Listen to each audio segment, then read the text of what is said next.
É, eu sei que eu tenho poucos minutos e também sei que eu ainda vou ter muito tempo para continuar falando com vocês. Então, nessa noite não há necessidade de pregar uma pregação extensa, até porque cada um de vocês que subiram aqui e disseram algo da parte de Deus, eu recebo como mensagem de Deus ao meu e ao nosso coração.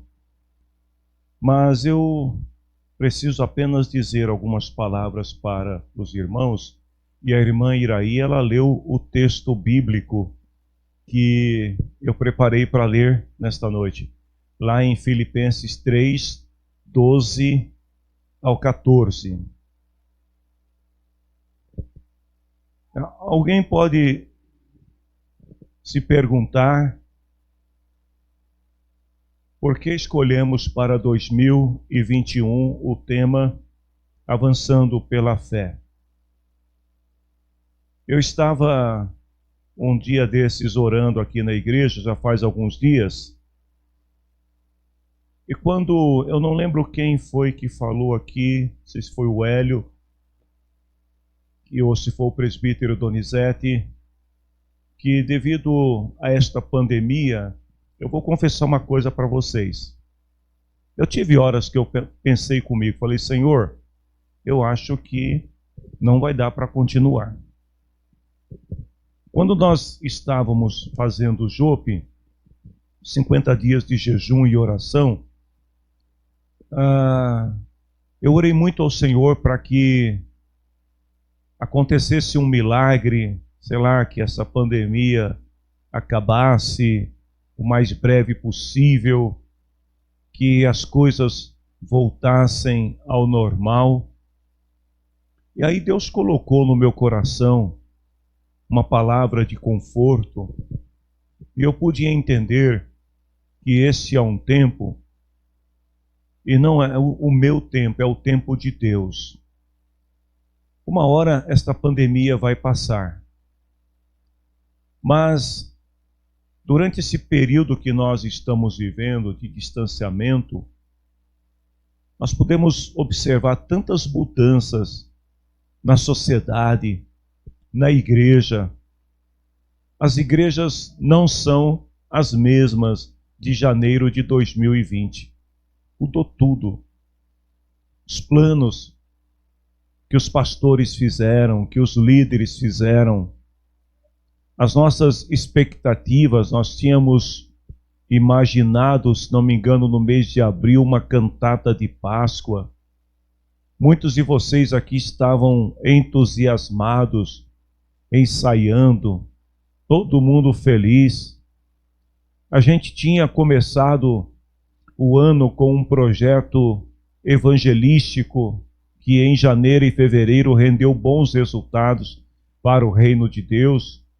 Então havia um programa mensal de evangelismo, haviam tantas coisas acontecendo, o congresso de mulheres estava sendo planejado, congresso missionário dos jovens, o encontro de homens, tantas coisas, a festa cultural de inverno que estava sendo planejada, e de repente tudo isso passou. A gente se viu como se estivéssemos começando a reescrever uma outra história. E uma história muito difícil, porque o medo se apoderou de quase todos. Inicialmente, o medo. E o medo, todos nós sabemos, que é consequência do pecado. Aí você vai dizer assim, pastor, mas eu não pequei. Olha, aquele que diz que não tem pecado, acabou de pecar. Medo é consequência do pecado, da vida que cada um de nós leva. As pessoas ficaram com medo, os crentes mais fervorosos, mais entusiastas, que subiam nos altares e falavam, eis que eu te digo, assim diz o Senhor, fizeram igual Elias, foram tudo para a caverna. Porque Elias era profeta, homem de Deus. Elias tinha autoridade. Elias orou para não chover, Elias orou para chover, Elias orou para cair fogo do céu, ou seja, ele era o cara. Mas quando chegou o tempo difícil, o que Elias fez? Caverna. Então não estou julgando as pessoas que foram apoderadas por um medo desigual e se afastaram, porque isso é natural de todos nós. Eu estava aqui como pastor, como líder, porque o líder é sempre aquele que tem que estar na frente. Então, com medo ou sem medo, eu tinha que estar aqui falando de Jesus. O meu filho mais velho, ele preparou uma estrutura e falou, não pai, você vai gravar os cultos aqui de casa, não sei o quê. Mas o coração pastoral dizia assim, não é a mesma coisa que você está na igreja, porque as pessoas estão vendo. E a Bíblia fala que se você se mostrar frouxo no dia da peleja, a tua força será pequena. Então precisava estar aqui. E eu convidei poucas pessoas para estar aqui comigo. A gente ficou alguns meses aqui fazendo o culto, que era eu, Michele e o Márcio, a irmã Rose que acompanhava a Michele, Helena, né? Estava aqui de diaconisa para fechar a porta da igreja. A gente abria a porta, entrava, fecha a porta. O presbítero estava um tempo também desempregado, ficou aqui. E a gente foi fazendo. E o Senhor nos guardou, como guardou todos vocês. Porém, meus queridos irmãos, o que mais impactou não foi o medo, que é natural de todos nós. Mas é que por causa do medo, alguns acabaram se esquecendo de Deus, da casa do Senhor, da comunhão cristã. Eu estava agora há pouco observando o número de visualização de pessoas que não estão aqui na igreja, que poderiam estar em casa assistindo o culto. Não tem ninguém. Teve hora que alguns irmãos falavam, a audiência caía a 0. Aí quando o outro falava, subia para 6, 7.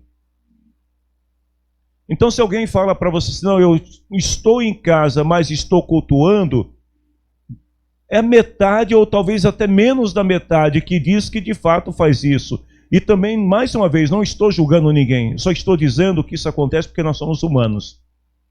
E hoje de manhã eu dizia para os irmãos que um dos grandes problemas da igreja é não entender a humanidade do outro.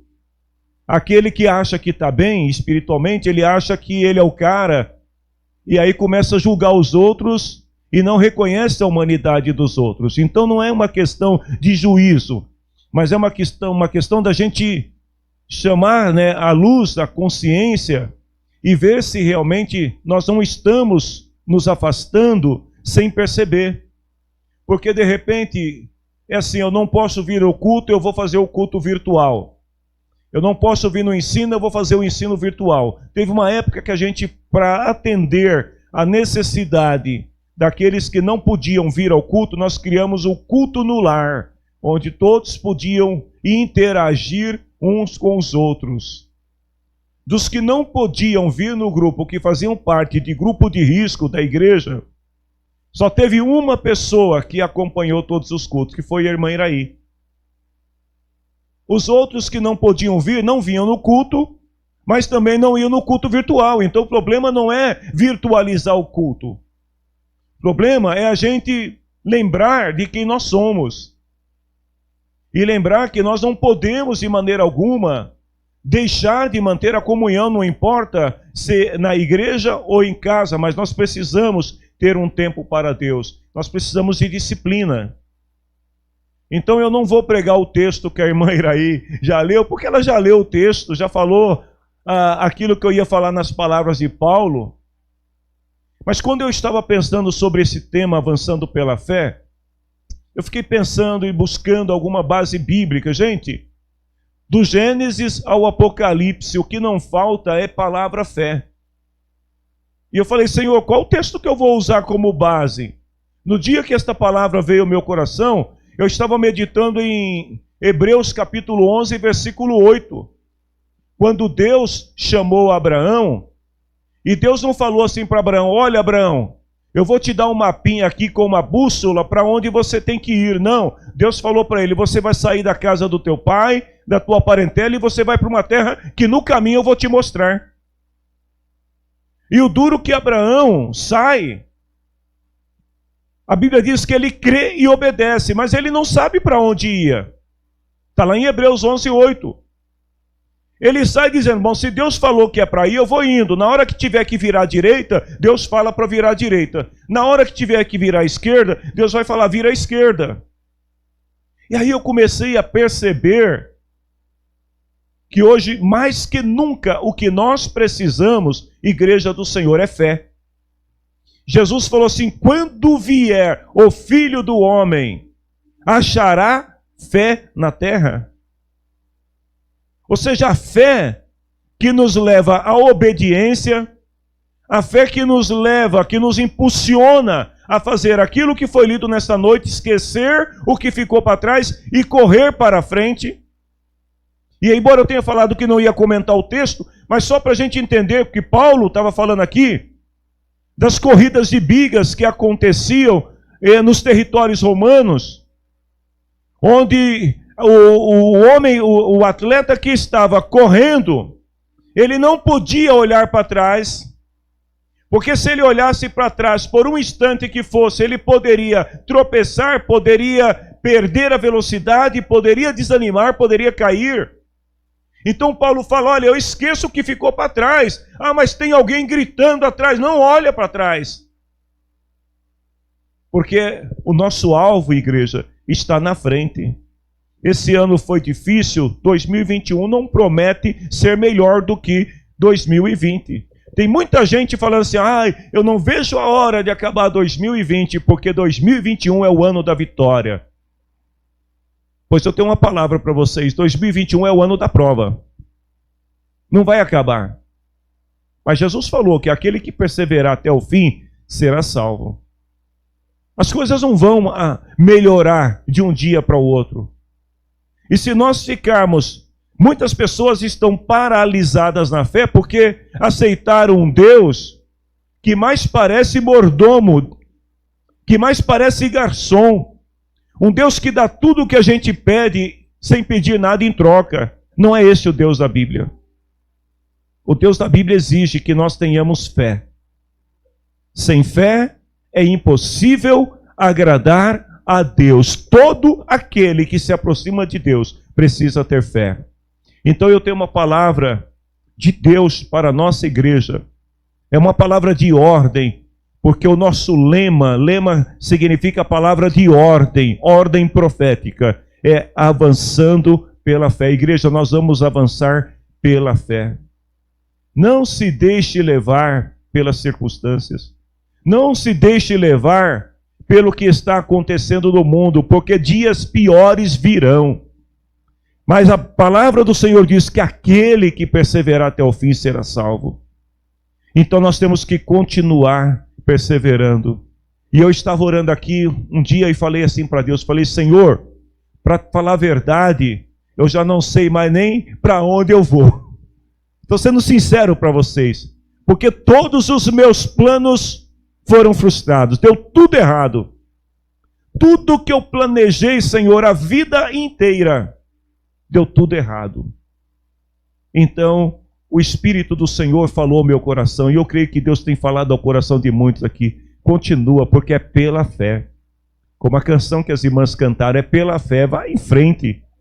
Não é porque as coisas não deram do seu jeito que vai dar errado. Se Deus está no controle, Abraão, na caminhada dele em direção à terra da promessa, Abraão passou fome, gente. Ele teve que descer para o Egito, teve que se humilhar. Ele saiu fora do centro, aí o Senhor usa um ímpio e fala para ele, aqui não é teu lugar, volta para onde você deve estar. E ele volta, mais na frente Abraão novamente. Eu poderia falar de Jacó, poderia falar de Isaac, gente, todos os patriarcas que caminharam pela fé. Eles tiveram algum momento que eles tiveram que entender que Deus é que está no controle. E Deus está no controle da nossa vida. Amém? De cada um de vocês.